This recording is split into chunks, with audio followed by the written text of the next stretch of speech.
आप सुन रहे हैं मुंशी प्रेमचंद की प्रसिद्ध कहानी शांति। स्वर्गीय देवनाथ मेरे अभिन्न मित्रों में थे। आज भी जब उनकी याद आती है तो वह रंगरेलियां आंखों में फिर आती हैं और कहीं एकांत में जाकर जरा देर रो लेता हूँ। हमारे और उनके बीच में 200-250 मील का अंतर था। मैं लखनऊ में था, वह दिल्ली में, लेकिन मेरा शायद ही कोई महीना जाता हो कि हम आपस में ना मिल पाते हों। वह स्वच्छंद प्रकृति के विनोद प्रिय, सहृदय, उदार और मित्रों पर प्राण देने वाले आदमी थे, जिन्होंने अपने और पराये में कभी भेद नहीं किया। संसार क्या है और यहाँ लौकिक व्यवहार का कैसा निर्वाह होता है, यह उस व्यक्ति ने कभी न जानने की चेष्टा की। उनके जीवन में ऐसे कई अवसर आए जब उन्हें आगे के लिए होशियार हो जाना चाहिए था।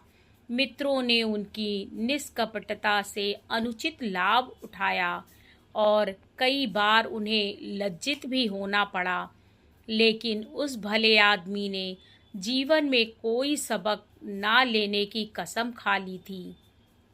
उनके व्यवहार ज्यों के त्यों रहे। जैसे भोलानाथ जिए वैसे ही भोलानाथ मरे, फिर दुनिया में वह रहते थे। वह निराली दुनिया थी जिसमें संदेह, चालाकी और कपट के लिए स्थान न था। सब अपने थे, कोई गैर न था। मैंने बार बार उन्हें सचेत करना चाहा, पर इसका परिणाम आशा के विरुद्ध हुआ। मुझे कभी कभी चिंता होती थी कि उन्होंने इसे बंद ना किया तो नतीजा क्या होगा, लेकिन विडंबना यह थी कि उनकी स्त्री गोपा भी कुछ उसी सांचे में ढली हुई थी। हमारी देवियों में जो एक चातुरी होती है, जो सदैव ऐसे उड़ाऊ पुरुषों की असावधानियों पर ब्रेक का काम करती है, उससे वह वंचित थी। यहाँ तक कि वस्त्राभूषण में भी उसे विशेष रुचि ना थी। अतएव जब मुझे देवनाथ के स्वर्गारोहण का समाचार मिला और मैं भागा हुआ दिल्ली गया, तो घर में बर्तन भांडे और मकान के सिवा और कोई संपत्ति ना थी। और अभी उनकी उम्र ही क्या थी जो संचय की चिंता करते। 40 भी तो पूरे ना हुए थे। यूँ तो लड़कपन उनके स्वभाव में ही था, लेकिन इस उम्र में प्रायः सभी लोग कुछ बेफिक्र रहते हैं। पहले एक लड़की हुई थी, इसके बाद 2 लड़के हुए। दोनों लड़के तो बचपन में ही दगा दे गए थे। लड़की बच रही थी और यही इस नाटक का सबसे करुण दृश्य था। जिस तरह का इनका जीवन था, उसको देखते इस छोटे से परिवार के लिए 200 रुपये महीने की ज़रूरत थी। 2-3 साल में लड़की का विवाह भी करना होगा। कैसे क्या होगा, मेरी बुद्धि कुछ काम ना करती थी। इस अवसर पर मुझे वह बहुमूल्य अनुभव हुआ कि जो लोग सेवा भाव रखते हैं और जो स्वार्थ सिद्धि को जीवन का लक्ष्य नहीं बनाते, उनके परिवार को आड़ लेने वाले की कमी नहीं रहती। यह कोई नियम नहीं है, क्योंकि मैंने ऐसे लोगों को भी देखा है जिन्होंने जीवन में बहुतों के साथ अच्छे सलूक किए, पर उनके पीछे उनके बाल बच्चों की किसी ने बात तक न पूछी।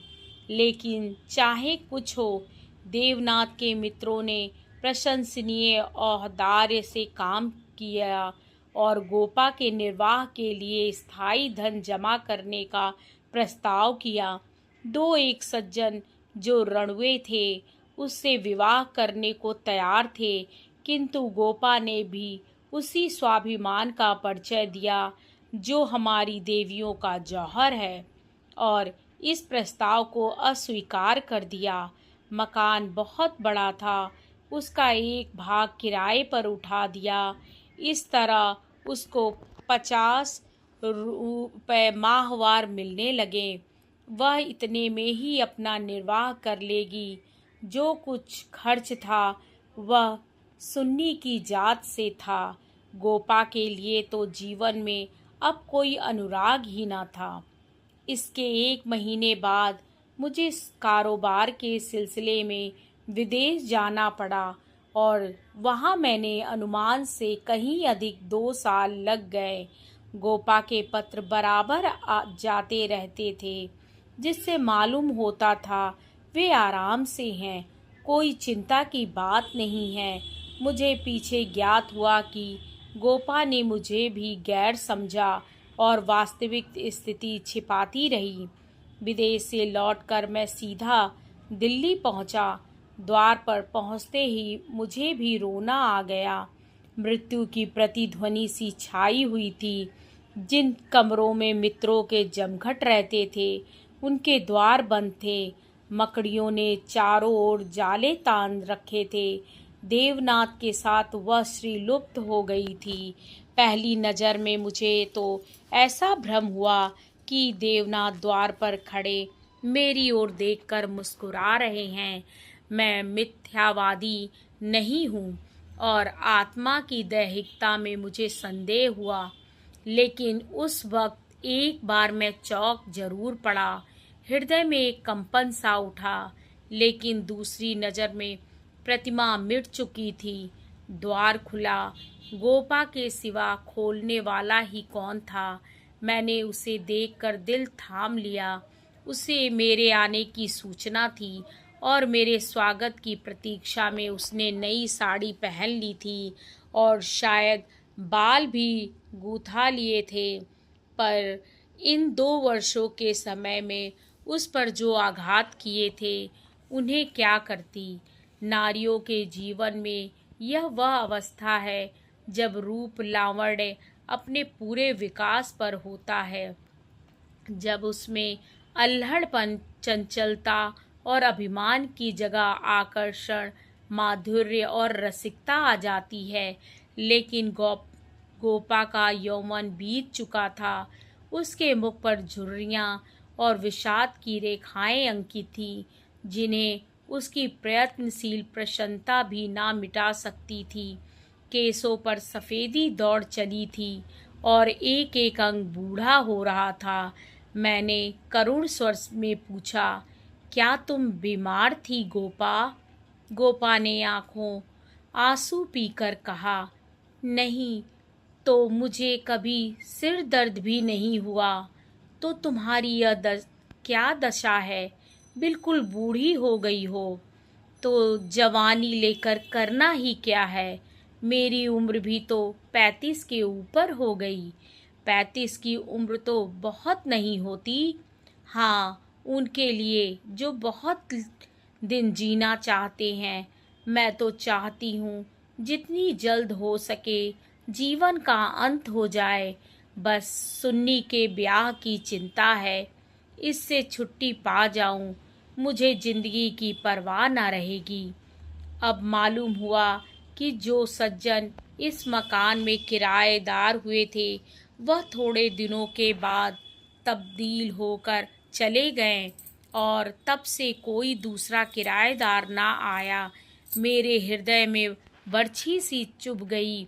इतने दिन इन बेचारों का निर्वाह कैसे हुआ, यह कल्पना ही दुखद थी। मैंने विरक्त मन से कहा, लेकिन तुमने मुझे सूचना क्यों ना दी? क्या मैं बिल्कुल गैर हूँ? गोपा ने लज्जित होकर कहा, नहीं नहीं, यह बात नहीं है। तुम्हें गैर समझूंगी तो अपना किसे समझूंगी? मैंने समझा परदेश में तुम खुद अपने झमेले में पड़े होगे। तुम्हें क्यों सताऊं? किसी ना किसी तरह दिन कट ही गए। घर में और कुछ ना था तो थोड़े से गहने तो थे ही।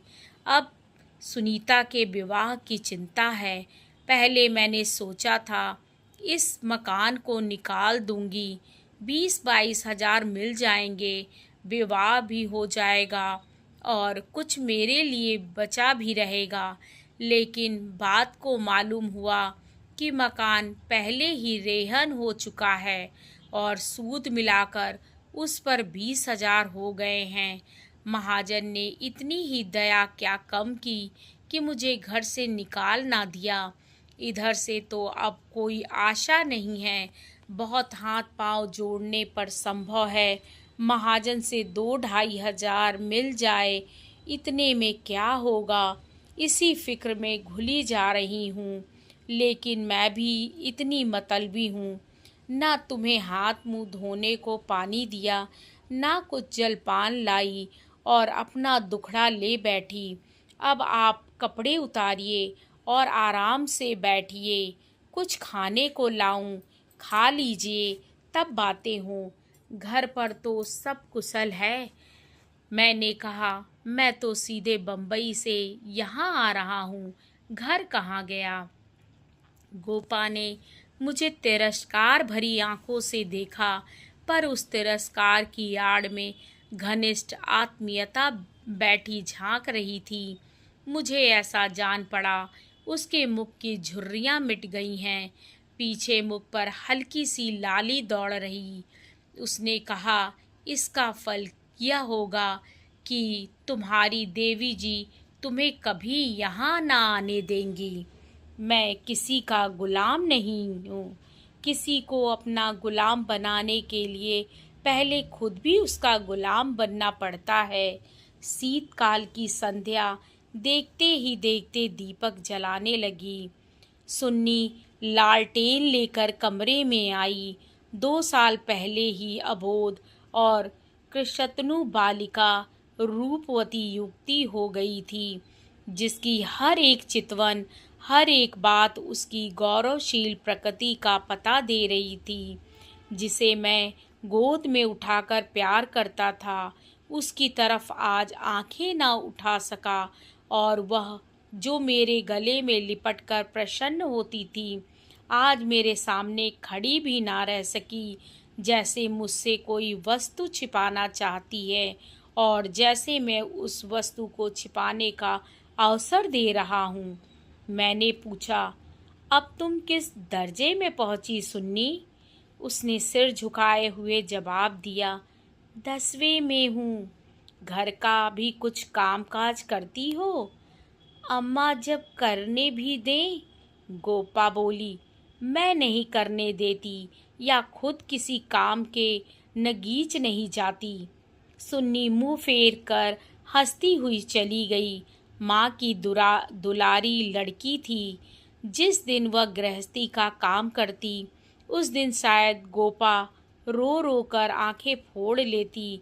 वह खुद लड़की को कोई काम ना करने देती थी, मगर सबसे शिकायत करती थी कि वह कोई काम नहीं करती। यह शिकायत भी उसके प्यार का ही एक करिश्मा था। हमारी मर्यादा हमारे बाद भी जीवित रहती हैं। मैं भोजन करके लेटा तो गोपा ने फिर सुन्नी के विवाह की तैयारियों की चर्चा छेड़ दी। इसके सिवा उसके पास और बात ही क्या थी। लड़के तो बहुत मिलते हैं, लेकिन कुछ हैसियत भी तो हो। लड़की को यह सोचने का अवसर क्यों मिले कि दादा होते तो शायद मेरे लिए इससे अच्छा घर-वर ढूंढते। फिर गोपा ने डरते डरते लाला मदारी लाल के लड़के का जिक्र किया। मैंने चकित होकर उसकी तरफ देखा। मदारी लाल पहले इंजीनियर थे, अब पेंशन पाते थे। लाखों रुपया जमा कर लिए थे, पर अब तक उनके लोभ की भूख ना बुझी थी। गोपा ने घर भी वह छाटा जहाँ उसकी रसाई कठिन थी। मैंने आपत्ति की, मदारी लाल तो बड़ा दुर्जन मनुष्य है। गोपा ने दांतों तले जीभ दबाकर कहा, अरे नहीं भैया, तुमने उसे पहचाना ना होगा। मेरे ऊपर बड़े दयालु हैं, कभी कभी आकर कुशल समाचार पूछ जाते हैं। लड़का ऐसा होनहार है कि मैं तुमसे क्या कहूँ। फिर उनके यहाँ कमी किस बात की है। यह ठीक है कि पहले वह खूब रिश्वत लेते थे, लेकिन यहाँ धर्मात्मा कौन है? कौन अवसर पाकर छोड़ देता है? मदारी लाल ने तो यहाँ तक कह दिया कि वह मुझसे दहेज नहीं चाहते, केवल कन्या चाहते हैं। सुन्नी उनके मन में बैठ गई है। मुझे गोपा की सरलता पर दया आई, लेकिन मैंने सोचा क्यों इसके मन में किसी के प्रति अविश्वास उत्पन्न करूं। संभव है मदारी लाल वह ना रहे हों। चित्त की भावनाएं बदलती भी रहती हैं। मैंने अर्ध सहमत होकर कहा, मगर यह तो सोचो उनमें और तुम में कितना अंतर है। शायद अपना सर्वस्व अर्पण करके भी उनका मुंह सीधा ना कर सको। लेकिन गोपा के मन में बात जम गई थी। सुन्नी को वह ऐसे घर में चाहती थी जहां वह रानी बनकर रहे। दूसरे दिन प्रातःकाल मैं मदारी लाल के पास गया और उनसे मेरी जो बातचीत हुई उसने मुझे मुक्त कर दिया। किसी समय वह लोभी रहे होंगे। इस समय तो मैंने उन्हें बहुत ही सहृदय, उदार और विनयशील पाया। बोले, भाई साहब, मैं देवनाथ जी से परिचित हूँ। आदमियों में रतन थे। उनकी लड़की मेरे घर आए, यह मेरा सौभाग्य है। आप उनकी माँ से कह दे, मदारी लाल उनसे किसी चीज़ की इच्छा नहीं रखता। ईश्वर का दिया हुआ मेरे घर में सब कुछ है। मैं उन्हें जेरबार नहीं करना चाहता। मेरे दिल का बोझ उतर गया। हम सुनी सुनाई बातों से दूसरों के संबंध में कैसी मिथ्या धारण कर लिया करते हैं, इसका बड़ा शुभ अनुभव हुआ। मैंने आकर गोपा को बधाई दी। यह निश्चय हुआ कि गर्मियों में विवाह कर दिया जाए। ये 4 महीने गोपा ने विवाह की तैयारियों में काटे। मैं महीने में एक बार अवश्य उससे मिल आता था, पर हर बार खिन्न होकर लौटता। गोपा ने अपनी कुल मर्यादा का ना जाने कितना महान आदर्श अपने सामने रख लिया था। पगली इस भ्रम में पड़ी हुई थी कि उसका उत्साह नगर में अपनी यादगार छोड़ जाएगा। यह ना जानती थी कि यहाँ ऐसे तमाशे रोज होते हैं और आए दिन भुला दिए जाते हैं। शायद वह संसार में यह श्रेय लेना चाहती थी कि इस गई बीती दशा में भी लुटा हुआ हाथी 9 लाख का है। पग पग पर उसे देवनाथ की याद आती। वह होते तो यह काम यों होता और तब रोती। मदारी लाल सज्जन हैं, यह सत्य है, लेकिन गोपा का अपनी कन्या के प्रति भी कुछ धर्म है। कौन उसके 10-5 लड़कियां बैठी हुई हैं, वह तो दिल खोलकर अरमान निकालेगी। सुन्नी के लिए उसने जितने गहने और जोड़े बनवाए थे, उन्हें देखकर मुझे आश्चर्य होता था। जब देखो कुछ ना कुछ सी रही है। कभी सुनारों की दुकान पर बैठी हुई है, कभी मेहमानों के आदर सत्कार का आयोजन कर रही है। मोहल्ले में ऐसा बिरला ही कोई संपन्न मनुष्य होगा जिससे उसने कुछ कर्ज ना लिया हो। वह इसे कर्ज समझती थी, पर देने वाले दान समझकर देते थे। सारा मोहल्ला उसका सहायक था। सुन्नी अब मोहल्ले की लड़की थी। गोपा की इज्जत सबकी इज्जत है, और गोपा के लिए तो नींद और आराम हराम था। दर्द से सिर फटा जा रहा है। आधी रात हो गई, मगर वह बैठी कुछ ना कुछ सी रही है, या कुछ कोठी का धान उस कोठी कर रही है। कितनी वात्सल्य से भरी आकांक्षा थी, जो कि देखने वालों में श्रद्धा उत्पन्न कर देती थी। अकेली औरत, और वह भी आधी जान की, क्या क्या करे। जो काम दूसरों पर छोड़ देती, उसी में कुछ ना कुछ कसर रह जाती, पर उसकी हिम्मत है कि किसी तरह हार नहीं मानती। पिछली बार उसकी दशा देखकर मुझसे रहा ना गया। बोला, गोपा देवी, अगर मरना ही चाहती हो तो विवाह हो जाने के बाद मरो।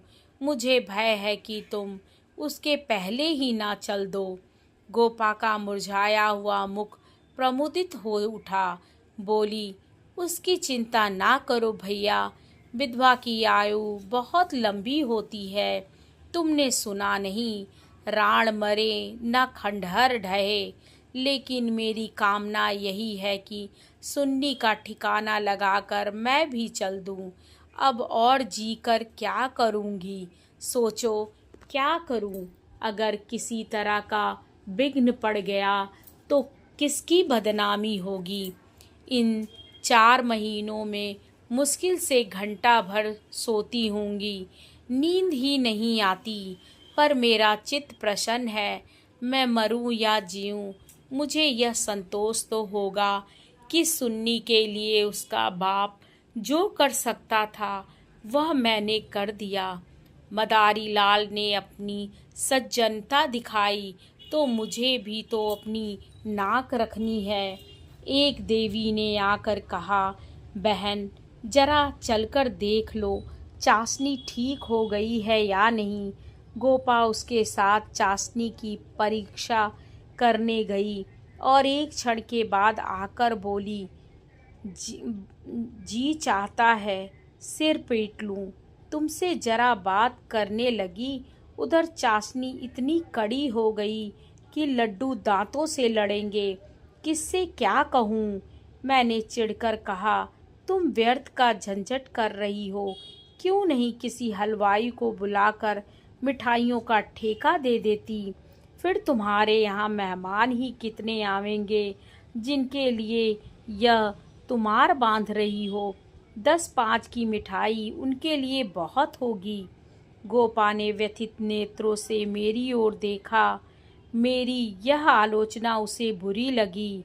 इन दिनों उसे बात बात पर क्रोध आ जाता था। बोली, भैया तुम ये बातें ना समझोगे। तुम्हें ना माँ बनने का अवसर मिला, ना पत्नी बनने का। सुन्नी के पिता का कितना नाम था, कितने आदमी उनके दम से जीते थे। क्या यह तुम नहीं जानते। वह पगड़ी मेरे ही सिर तो बंधी है। तुम्हें विश्वास ना आवेगा, नास्तिक जो ठहरे, पर मैं तो उन्हें सदैव अपने अंदर बैठा पाती हूँ। जो कुछ कर रहे हैं वह कर रहे हैं। मैं मंदबुद्धि स्त्री भला अकेली क्या कर देती। वही मेरे सहायक हैं, वही मेरे प्रकाश हैं। यह समझ लो कि यह देह मेरी है, पर इसके अंदर जो आत्मा है वह उनकी है। जो कुछ हो रहा है उनके पुण्यादेश से हो रहा है। तुम उनके मित्र हो। तुमने अपने सैकड़ों रुपए खर्च किए और इतना हैरान हो रहे हो। मैं तो उनकी सहगामिनी हूँ, लोक में भी परलोक में भी। मैं अपना सा मुँह लेकर रह गया। जून में विवाह हो गया। गोपा ने बहुत कुछ दिया और अपनी हैसियत से बहुत ज़्यादा दिया, लेकिन फिर भी उसे संतोष ना हुआ।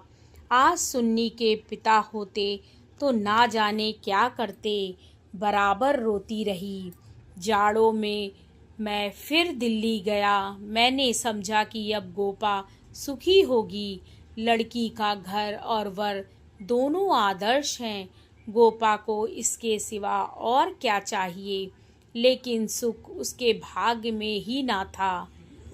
अभी कपड़े भी ना उतारने पाया था कि उसने अपना दुखड़ा रोना शुरू कर दिया।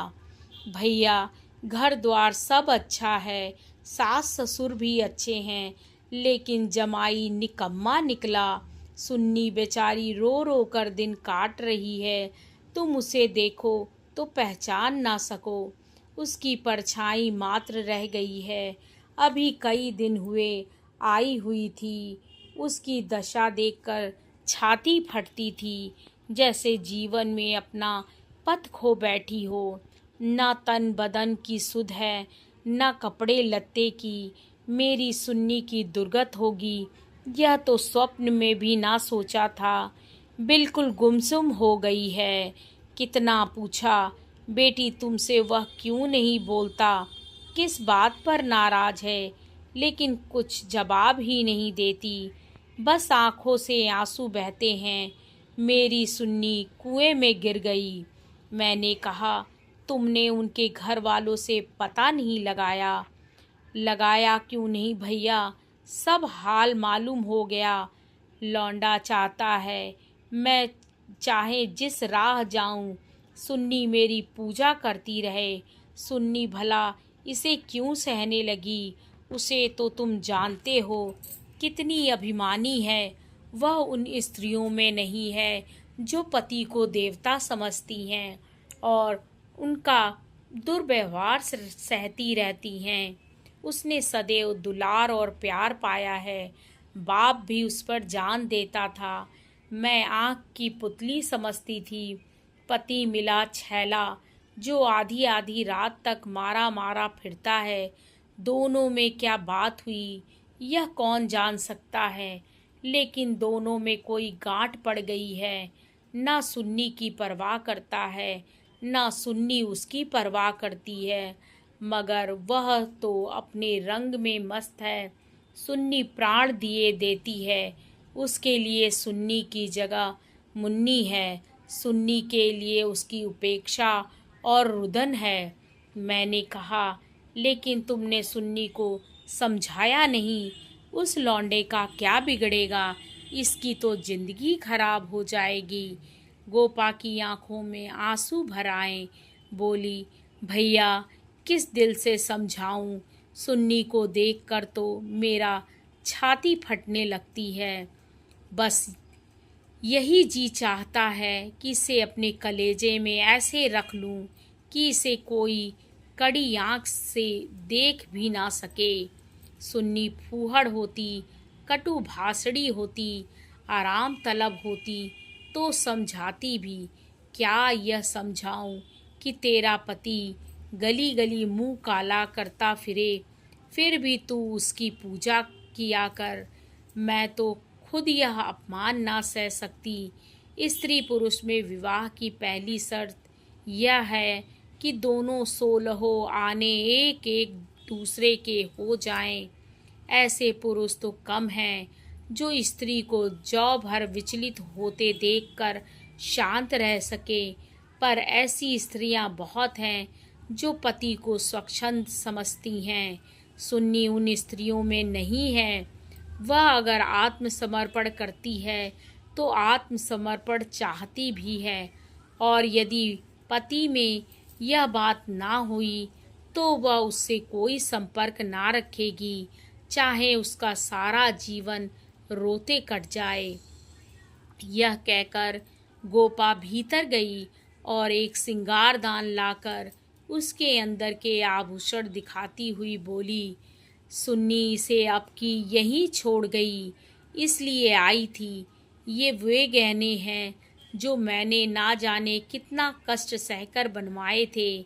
इसके पीछे महीनों मारी मारी फिरी थी, या यूँ कहो कि भीख मांगकर जमा किए थे। सुन्नी अब इनकी ओर आँख उठाकर भी नहीं देखती। पहने तो किसके लिए, श्रृंगार करे तो किस पर। 5 संदूक कपड़ों के दिए थे। कपड़े सीते सीते मेरी आंखें फूट गईं। यह सब कपड़े उठा लाई। इन चीज़ों से उसे घृणा हो गई। बस कलाई में 2 चूड़ियाँ और एक उजली साड़ी, यही उसका श्रृंगार है। मैंने गोपा को सांत्वना दी। मैं जाकर केदारनाथ से मिलूँगा, देखूँ तो वह किस रंग ढंग का आदमी है। गोपा ने हाथ जोड़कर कहा, नहीं, भूल कर भी ना जाना। सुन्नी सुनेगी तो प्राण ही दे देगी। अभिमान की पुतली ही समझो उसे, रस्सी समझ लो जिसके जल जाने पर भी बल नहीं जाते। जिन पैरों ने उसे ठुकरा दिया है उन्हें वह कभी ना सहलाएगी। उसे अपना बनाकर कोई चाहे तो लौंडी बना ले, लेकिन शासन तो उसने मेरा ना सहा, दूसरों का क्या सहेगी। मैंने गोपा से उस वक्त कुछ ना कहा, लेकिन अवसर पाते ही लाला मदारी लाल से मिला। मैं रहस्य का पता लगाना चाहता था। संयोग से पिता और पुत्र दोनों ही एक जगह पर मिल गए। मुझे देखते ही केदार ने इस तरह झुककर मेरे चरण छुए कि मैं उसकी शालीनता पर मुग्ध हो गया।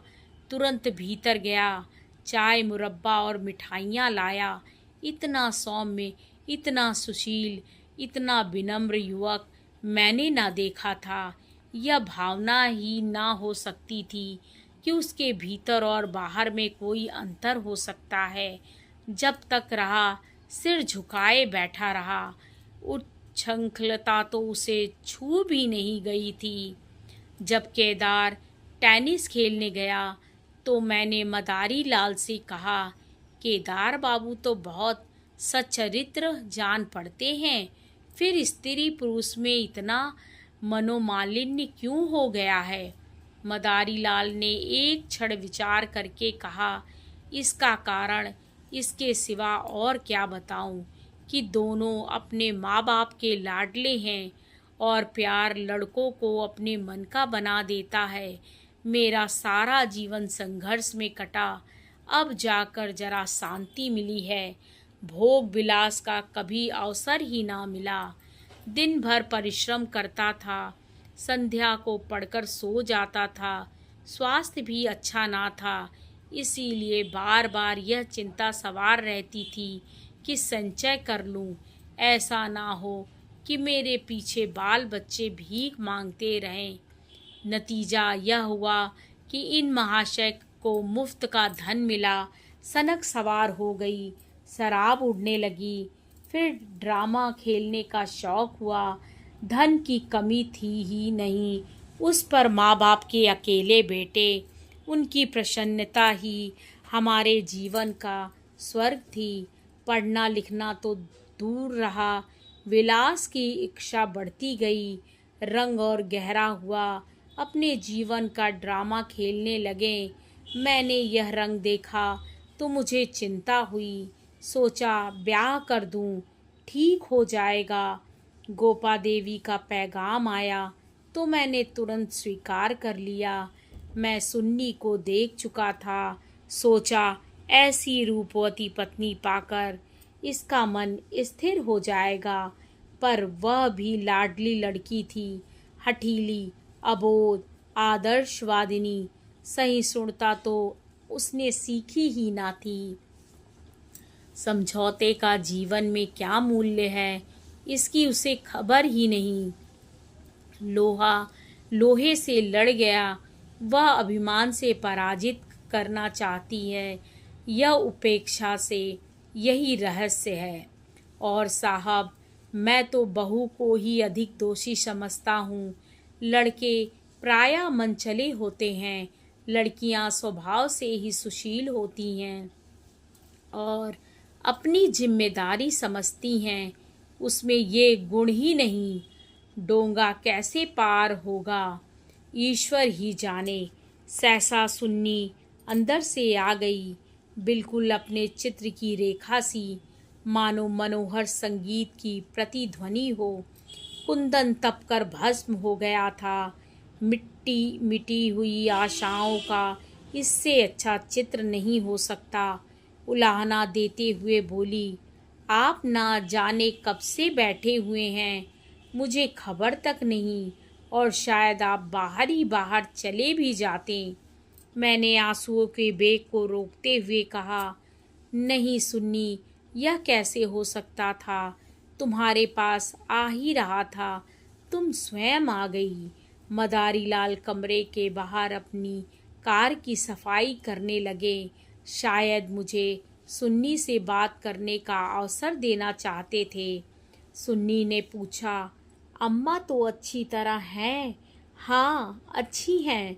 तुमने अपनी यह क्या गत बना रखी है? मैं अच्छी तरह से हूँ। यह बात क्या है? तुम लोगों में यह क्या अनबन है? गोपा देवी प्राण दिए डालती हैं, तुम खुद मरने की तैयारी कर रही हो। कुछ तो विचार से काम लो। सुन्नी के माथे पर बल पड़ गए। आपने नाहक यह विषय छेड़ दिया चाचा जी। मैंने तो यह सोचकर अपने मन को समझा लिया कि मैं अभागिन हूँ। बस उसका निवारण मेरे बूते से बाहर है।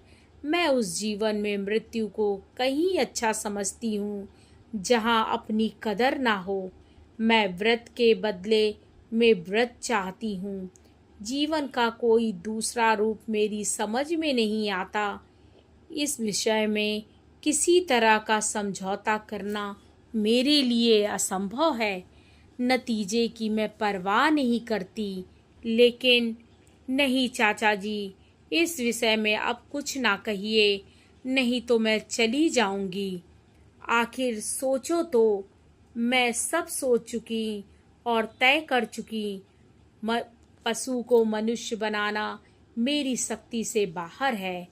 इसके बाद मैंने मेरे लिए अपना मुंह बंद करने के सिवा और क्या रह गया था।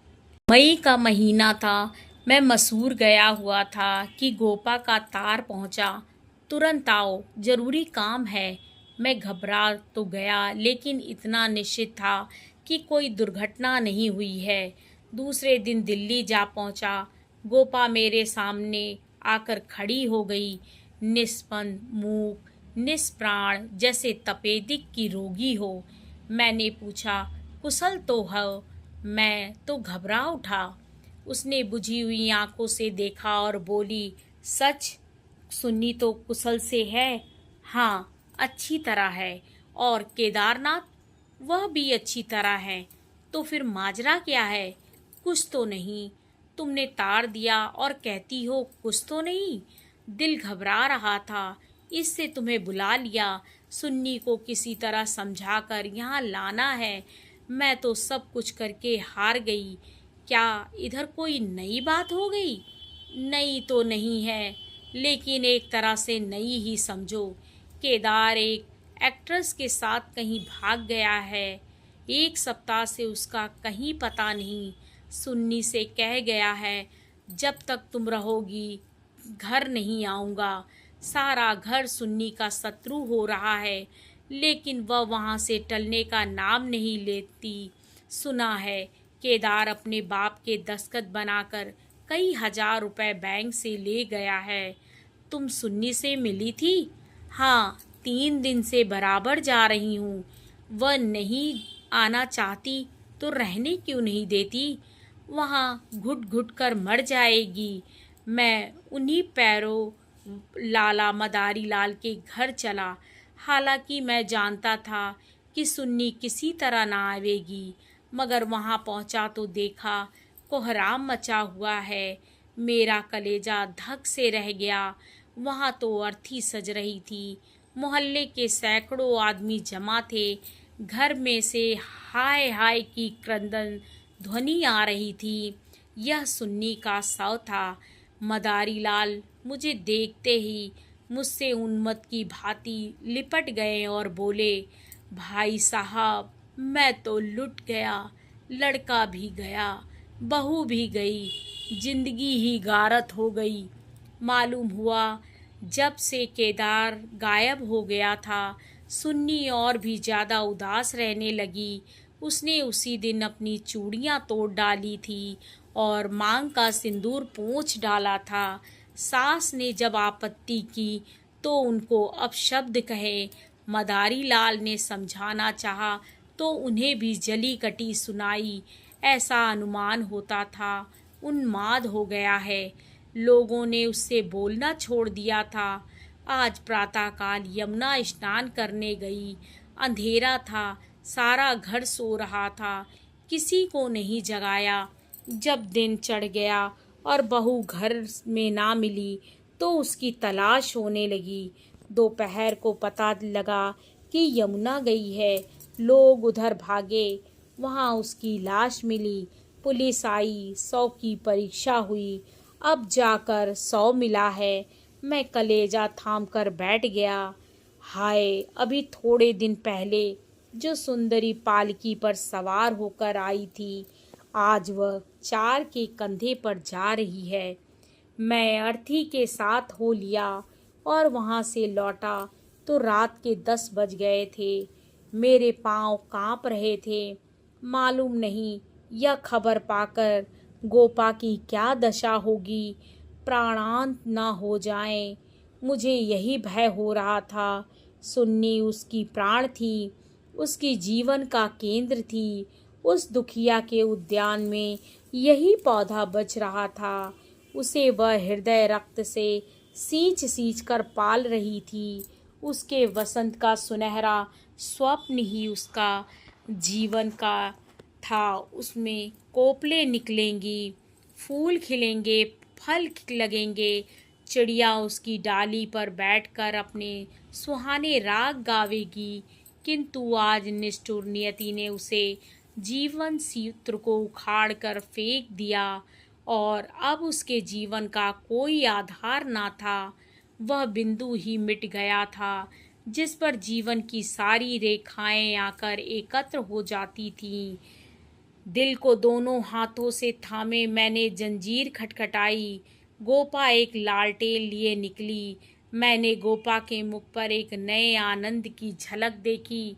मेरी शोक मुद्रा देखकर उसने मातृवत प्रेम से मेरा हाथ पकड़ लिया और बोली, आज तो तुम्हारा सारा दिन रोते ही कटा। अर्थी के साथ बहुत से आदमी रहे होंगे। मेरे जी में भी आया कि चलकर सुन्नी के अंतिम दर्शन कर लूं, लेकिन मैंने सोचा जब सुन्नी ही ना रही तो उसकी लाश में क्या रखा है, ना गई। मैं विस्मय से गोपा का मुंह देखने लगा तो इसे यह शोक समाचार मिल चुका है। फिर भी यह शांति अविचल धैर्य बोला, अच्छा किया ना गई, रोना ही तो था। हाँ और क्या, रोई यहाँ भी, लेकिन तुमसे सच कहती हूँ दिल से नहीं रोई। ना जाने कैसे आंसू निकल आए। मुझे तो सुन्नी की मौत से प्रसन्नता हुई। दुखिया अपनी मान मर्यादा लिए संसार से विदा हो गई, नहीं तो ना जाने क्या क्या देखना पड़ता। इसलिए और भी प्रसन्न हूँ कि उसने अपनी आन निभा दी।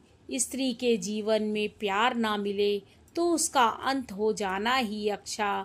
तुमने सुन्नी की मुद्रा देखी थी, लोग कहते हैं ऐसा जान पड़ता था। मुस्कुरा रही है। मेरी सुन्नी सचमुच देवी थी। भैया, आदमी इसलिए थोड़े ही जीना चाहता है कि रोता रहे। जब मालूम हो गया कि जीवन में सुख दुख के सिवा कुछ नहीं है तो आदमी जी कर क्या करे, किस लिए जिए, खाने और सोने और मर जाने के लिए। यह मैं नहीं कहती कि मुझे सुन्नी की याद ना आवेगी और मैं उसे याद करके रोऊंगी नहीं, लेकिन यह वह शोक के आंसू ना होंगे। बहादुर बेटे की माँ उसकी वीर गति पर प्रसन्न होती है। सुन्नी की मौत में क्या कुछ कम गौरव है?